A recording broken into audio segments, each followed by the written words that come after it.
अस्सलाम वालेकुम। زما یو دوستو داغه حالات په سړی کمزوري مرضی کله خکېږي خو داغه مستقل کمزوري حالات چلیدو معاشي تور بیروزګار او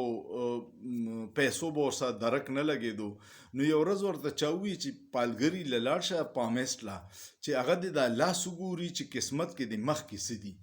چې پالګری لاړو پالګری یو لس منټه داغه لاس ته ډېر په غور کتل او بیا یې ورته ووي چې 2 کاله ستا په ژوند کې ډېر سخت دي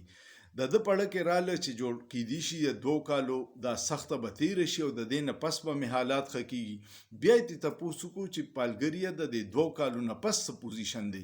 پالګری بیا یو لس منټه دا لاس ډېر په غور وکړو او بیا یې ورته ووي چې دې نه پس به ته د دې حالاتو سره بلد شي نو بیا بم دغه سي ژوند تیریږي دا خبره مې دی پوری وکړه چې زمونږ چا پال کتلې د پاکستان نو هغه وی چې 70 سال بس تاسو حالات خرابي او بیا به تاسو د دې عادت شي بس اوس موږ د تباهال پاکستان عادت شویو الله دې سوګده سي راولي چې زموږ په ملک باندې رحم وشي او زموږ د عوامو سوچو کی او د عوامو د مشکلات ختم شي